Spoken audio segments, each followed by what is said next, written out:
Di awal film kita akan melihat pasangan suami istri bernama Doriot dan Iris yang saat itu sedang berada di sebuah restoran. Setelah acara santap siang usai, Doriot pun membereskan tagihannya, sementara Iris mengatakan akan menunggunya di luar.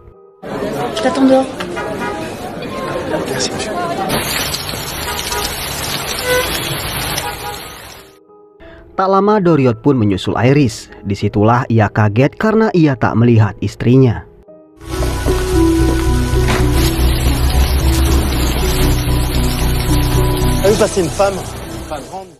Doriot pun kembali ke dalam dan bertanya pada si pelayan. Si pelayan pun mengatakan kalau ia tak melihat Iris. Doriot pun mencoba menelpon namun ia tak mendapat jawaban dari istrinya.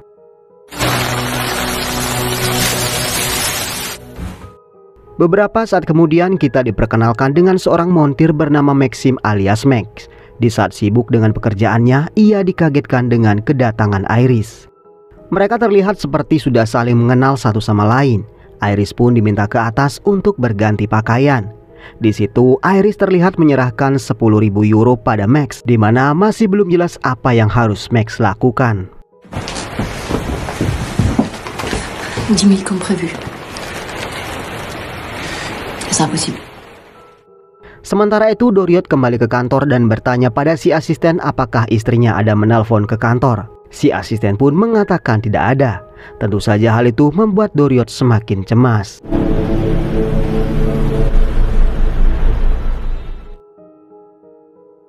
Beberapa saat kemudian terlihat Iris membawa Max ke apartemennya. Iris terlihat mengganti baju dengan pakaian yang serba hitam. Setelah itu ia memberikan Max tali dan meminta agar dirinya diikat sekuat-kuatnya.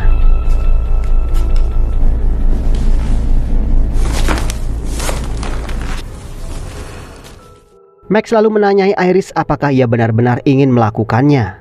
Iris pun mengiyakan hal tersebut.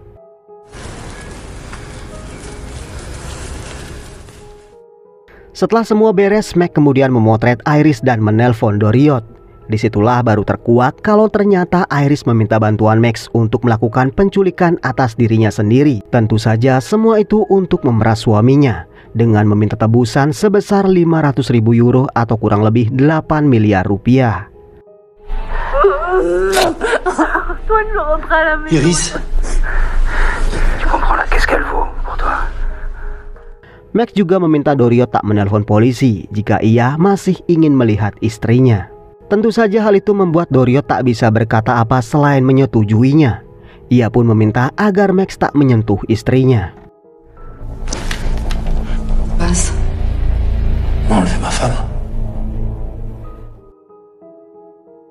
Di malam harinya nampak Max membawa anaknya yang bernama Ellie ke tempat mantan istrinya yang bernama Nina. Di situ Max pun dimaki-maki karena terlambat menjemput Ellie ke sekolah. Max berkata kalau ia ada pekerjaan mendadak, jadi untuk saat ini ia tak bisa membawa Ellie ke tempatnya.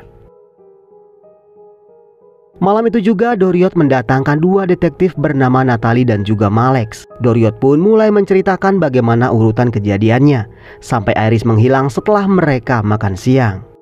Doriot ditanya apakah sebagai direksi satu bank ternama ia memiliki masalah dengan nasabah ataupun karyawannya. Doriot mengatakan kalau ia tak pernah punya masalah dengan siapapun. Un accent. Gressier. Ça peut être un employé de la banque. Nous allons avoir besoin. Setelah menyiapkan uang tebusan, Doriot pun menunggu instruksi selanjutnya. Tak lama Max pun menelpon dan meminta Doriot membawa uang tebusan itu ke stasiun dan naik ke kereta yang berangkat pada jam 9.45. Sementara Natalie dan Malex terus memantau percakapan mereka. T'amènes l'argent et t'attends sur le quai Crane 21h54. Doriot pun diminta tetap tenang dan mengikuti instruksi dari si pelaku karena Natalie sudah menyiapkan beberapa anggota di stasiun. Namun demi keselamatan Doriot, ia dilarang keras masuk ke dalam kereta. Vous avez entendu? Vous voulez le faire? J'ai pas le choix. Singkat cerita, Doriot sampai di stasiun, begitu juga anggota kepolisian yang sudah menyamar. Tak lama Max juga terlihat berjalan ke arah Doriot.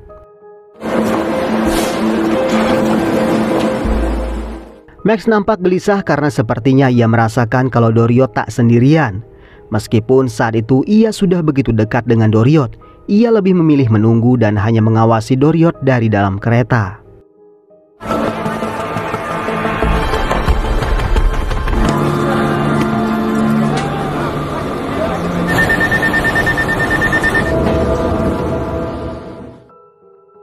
Di situ Natalie pun berasumsi kalau kali ini si pelaku hanya menguji Doriot, dan ia pun yakin sekali kalau si pelaku akan menelpon kembali. Il y avait peu de chances qu'il vienne au rendez-vous. Peut-être qu'il veut juste jouer avec vous. Setibanya di apartemen, Max melaporkan kejadian malam itu pada Iris. Karena tak mendapatkan respon, Max pun mencolek Iris. Dan disitulah Max kaget mengetahui tubuh Iris begitu dingin layaknya mayat.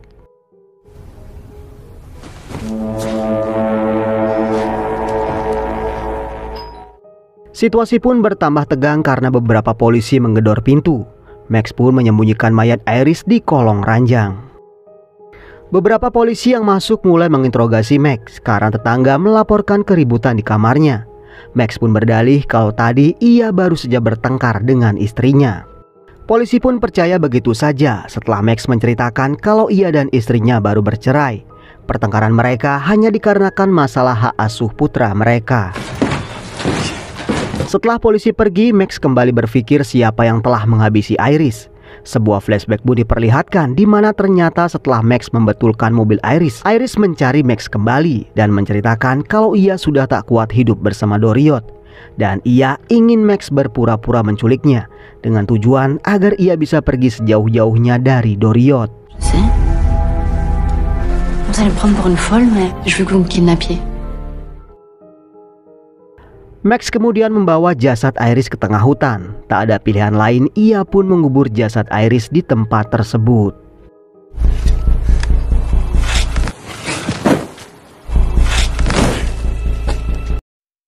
Keesokan harinya, Natalie dan rekannya kembali menemui Doriot. Di situ Natalie meminta Doriot mengingat-ingat kembali siapa yang mungkin berselisih paham dengannya. Karena tak mampu memikirkan satu nama dari ratusan nasabah dan karyawannya, Malex menyerahkan beberapa nama nasabah yang memiliki latar belakang sebagai kriminal dan juga terlilit banyak hutang, di mana salah satunya adalah Maxime Lopez alias si Max. Ça veut dire quoi? Et qu'en ce moment, on se demande pourquoi la police et son mari. Est-ce que certains de ces noms vous disent? Sementara itu, Max yang tengah suntuk dikagetkan dengan kedatangan Nina. Ia pun meminta Max menjaga Ellie karena ia harus bekerja. Tak ada pilihan lain, hari itu Max pun membawa Ellie mengintai Doriot yang saat itu pulang kantor dengan berjalan kaki. Ia pun merasa aneh dan membuntuti kemana Doriot pergi.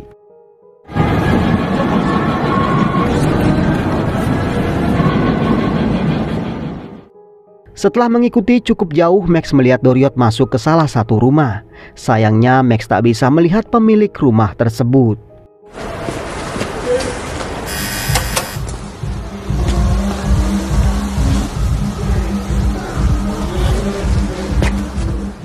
Max lalu mengantarkan Ellie ke tempat mantan istrinya. Di situ Max pun bercerita kalau sementara waktu ia tak akan bisa menjaga Ellie karena ia akan keluar negeri dan berdalih kalau seorang kawan menawarinya pekerjaan. Keesokan harinya Max dikagetkan dengan kemunculan Natalie dan juga Malek. Di situ Malek pun menceritakan perihal penculikan Iris 2 hari yang lalu. Saat ditanya Max ada di mana saat itu, Max mengatakan kalau ia sedang bekerja. Setelah itu ia juga menjemput anaknya ke sekolah. Malek dan Natalie nampaknya mulai curiga akan sikap gelisah Max. Mereka pun berniat menemui Nina untuk menanyakan kebenarannya. Je sens pas aller.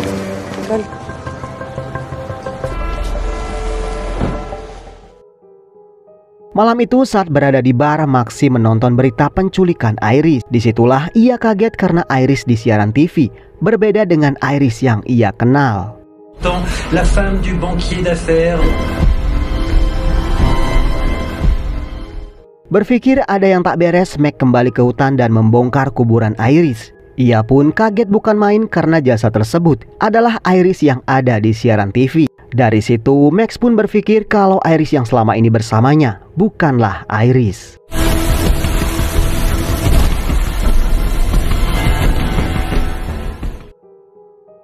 Keesokan harinya Doriot dikagetkan dengan kemunculan iris palsu di kantornya. Doriot pun meminta iris palsu itu segera pergi karena kedok mereka bisa terbongkar. Qu'est-ce que tu fais là? Et s'il va voir les flics et qu'il leur raconte tout? Dis-moi pas que tu me laisses. Tu craques, faut que tu me fasses confiance. Oh, mais j'en peux plus. Sementara itu Max kembali kedatangan Nina. Di situ Nina berkata kalau polisi baru saja mendatanginya.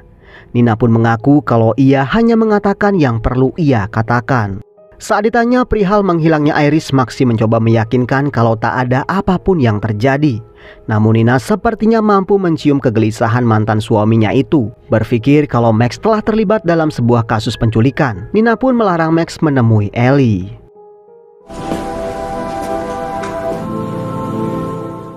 Berpikir kalau ia telah dijebak oleh Iris KW dan Doriot, Max pun kembali membuntuti kemana Doriot pergi sepulang dari kantor. Di saat berada di dalam satu kereta, mereka sempat berhadap-hadapan. Sesaat Max sempat berpikir kalau Doriot benar-benar tak tahu perihal penculikan tersebut dan bahkan tak mengenalinya. Namun di saat pintu terbuka, Doriot melompat turun.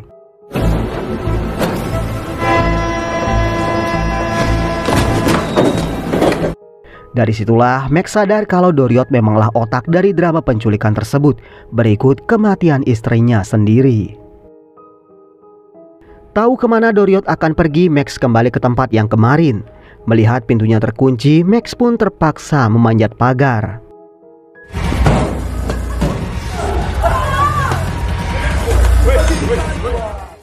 Akhirnya Max pun berhasil masuk dan membaur di antara para pengunjung. Ia pun kaget karena ternyata bangunan tersebut adalah sebuah klub bagi para hidung belang. Max kemudian masuk dan melihat wanita yang selama ini mengaku bernama Iris sedang beraksi dengan topengnya. Akan tetapi saat berada dalam ruangan ganti, orang-orang di sana memanggilnya dengan nama Claudia. Claudia. Parfait. Très bien. Sebuah flashback pun kembali terlihat, di mana setelah Max meninggalkan apartemen, Claudia mengeluarkan jasad Iris yang asli. Setelah itu ia pun menaikkannya ke atas ranjang.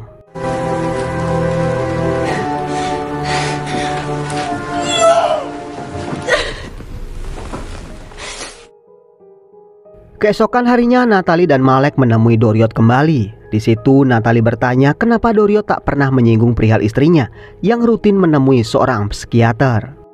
Doriot nampak tersentak kaget mengetahui kalau Natalie baru saja menemui psikiater Iris, di mana kemudian mengungkap kalau selama ini Iris tak mampu melayani penyimpangan seksual Doriot yang sangat suka dicambuk sebelum mereka berhubungan. Doriot pun mengaku kalau ia memang memiliki penyimpangan, namun itu tak ada hubungannya dengan menghilangnya Iris. Doriot juga mengaku kalau selama ini ia memang memiliki wanita simpanan dan Iris juga sudah mengetahui hal tersebut. Dari situlah sebuah asumsi terbesit dalam pikiran Natalie, di mana kini ia menduga menghilangnya Iris berhubungan dengan Doriot sendiri. Doriot lalu menghubungi Max. Tentu saja Max marah karena Doriot dan Iris palsu telah menjebaknya. Disitulah Doriot ingin bertemu untuk merundingkan ulang semuanya.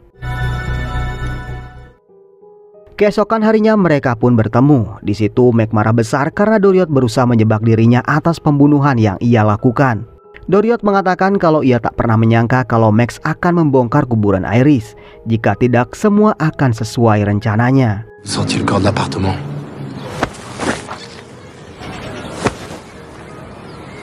Il est recouvert de terre. Doriot pun menjelaskan kalau polisi mulai mencurigainya. Max pun diminta mau bekerja sama dan melanjutkan drama tersebut dan mengakui kalau dialah yang membunuh Iris. Doriot menawari Max uang sebanyak 200.000 euro jika ia mau bekerja sama. Selain itu semua hutang-hutangnya di bank akan juga dihapuskan. Tentu saja Max menolak dan akan melaporkan Doriot ke polisi. Tentu saja hal itu membuat Doriot kesal. Ia pun mengatakan kalau Max sebaiknya segera mencari pengacara. Vous a marché. 200.000. Di malam harinya Natalie mendapatkan telepon dari Doriot, di mana Doriot meminta Natalie datang ke rumahnya. Setelah Natalie datang, Doriot pun menceritakan kalau sebelum istrinya menghilang, istrinya pernah mengeluhkan kalau seseorang berpakaian montir sering mengikutinya. Saat ditanya apakah Doriot mengenal montir tersebut, Doriot mengatakan ia tak mengetahuinya. Monsieur Dario, bonne soirée. Il faut savoir qu'elle a des obsessions. Setelah Natalie pergi, Doriot nampak merenung, di mana kemudian sebuah flashback kembali terlihat, di mana saat itu memperlihatkan Doriot yang tengah dicambuk oleh Claudia dan dalam kondisi tanpa busana. Tanpa diduga, Iris mendatangi apartemen Claudia. Melihat suami yang tergeletak dalam kondisi seperti itu, Iris lalu mengambil cambuk dan menyerang Claudia.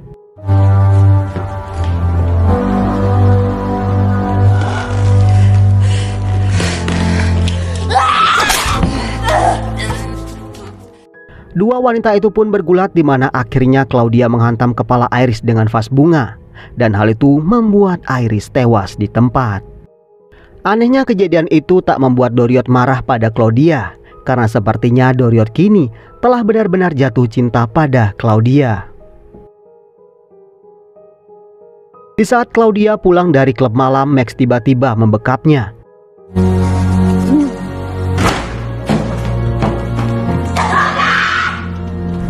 Tu vois, Max, toi et moi, on n'est pas. Dengan usaha keras, Max pun akhirnya berhasil membawa Claudia ke apartemennya.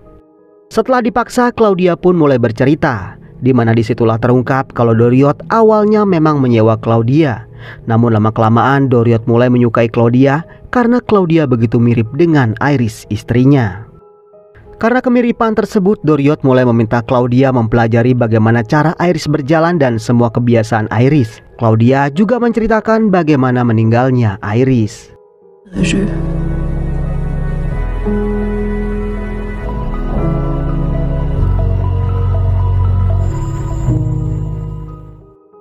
Keesokan harinya, Max mendatangi kantor Doriot. Di situ Max memberikan Doriot ponsel yang berisikan foto Claudia.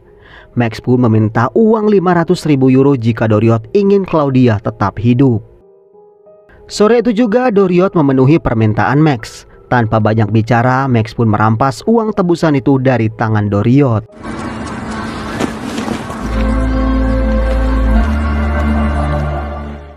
Di malam harinya, Max pun menelpon Doriot. Max berkata kalau Claudia ada di apartemennya. Setelah perbincangan itu, rupanya Max memiliki rencana lain. Ia pun berkata kalau ia akan membawa Claudia ke tempat lain.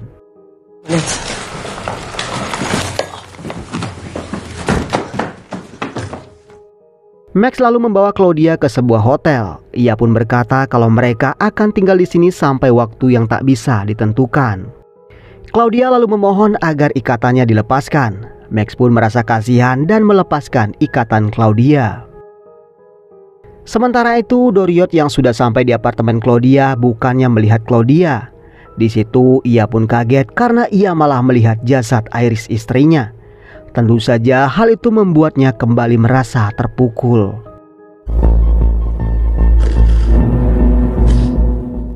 Doriot lalu membawa jasad Iris pulang dan berencana menguburkannya di halaman belakang rumah. Terlihat ia juga membawa pistol yang entah akan ia gunakan untuk apa. Di waktu bersamaan, Natalie dan pasukannya tiba di kediaman Doriot. Baru saja turun dari mobil, Natalie dan yang lain mendengar suara tembakan, di mana setelah mereka ke belakang rumah, mereka melihat jasad Doriot yang sudah memeluk jasad Iris.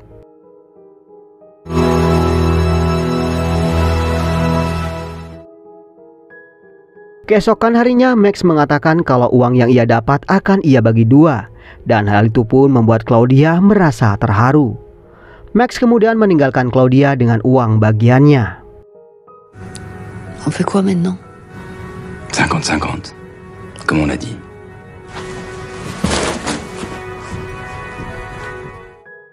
Di akhir film terlihat Claudia yang membawa uang yang begitu banyak, dan sepertinya ia berencana pensiun dari pekerjaannya.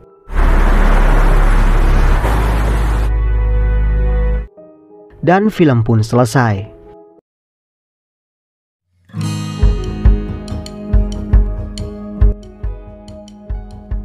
Jadi sejak awal Doriot dan Claudia memang sengaja menyewa Max untuk merekayasa penculikan Iris, karena Doriot ingin membuat kematian Iris seolah-olah menghilang karena kasus penculikan.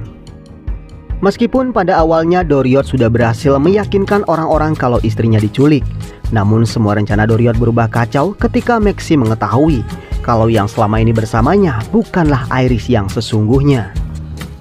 Keadaan pun berbalik di mana Max yang merasa dijebak berubah marah dan berbalik mempermainkan Doriot. Hingga akhirnya Max benar-benar mendapatkan uang tebusan yang tadinya hanya sekedar permainan semata. Oke teman-teman, demikian alur cerita film kali ini. Mohon maaf jika masih banyak kesalahan dalam penyampaian alur ceritanya. Akhir kata, semoga teman-teman sehat selalu. Jangan lupa subscribe dan sampai ketemu di video berikutnya.